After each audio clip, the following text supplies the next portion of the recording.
بسم الله الرحمن الرحيم مقعي وحسن مختار حسن كمدة أرديدة KTC كبرتا ويب ديفلوبمنت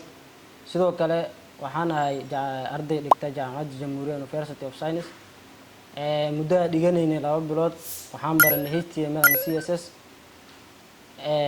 maanta waxaan rabaa website aan ku sameeyay HTML and CSS inaan soo bandhigo waxaan isla fiirinaynaa website-ka hadaan isla fiirino website-ku waa website furniture magaciisana waa Iqro Furniture Allah first one qofku marka saan u soo galo website-ka wuxuu arkaa home page-ki soo meeshan waxa yaalo soo dhaweyn oo text oo la soo dhaweynayo sidoo kale meeshan waxa yaalo image oo qofku dareemayo marka inuu maxaa la meesha ay tahay meel oo furniture qofka marka meeshan joogo labadan button oo shop now iyo contact us ku qoran tahay for example haduu shop now uu ku dhufto wuxuu si toos ah loo geyn doonaa product-yada shirkadda ay hayso product-yada iyo product walba iyo magaciisa iyo price-kiisa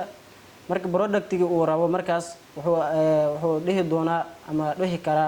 add to cart si uu markaas product-gaas u iibsado qofka add cart for example haduu add cart oo hadda noo shaqeynayso sababtoo ah anaga hadda waxa ku jirnaa HTML and CSS that's why anaga noogu shaqeynayno haduu ku laabto page-ki home page-ka ahaa qofku wuxuu arki karaa button contact us button-kaas haduu ku dhufto waxa la geyn doonaa form oo ay form-kaas oo ay qofka magaciisa iyo email-kiisa iyo sidoo kale message uu soo diri karo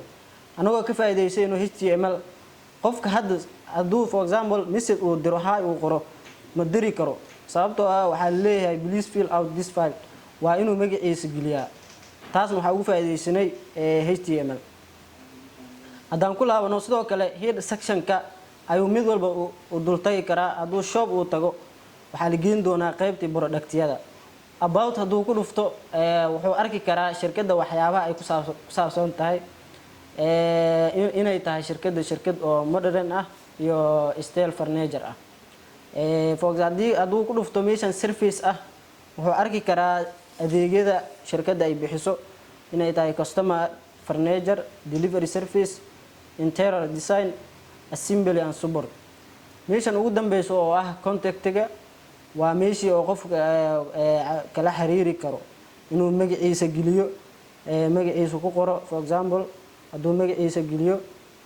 meeshan uu dhaho magaciisa geliyo sidoo kale email-kiis uu ku qoro kadib message uu diro kadib haduu message uu diro sidaas san uu ku dhaho marka website-kan intaas ku saabsan yahay. Assalamu alaykum warahmatullahi wabarakatuh.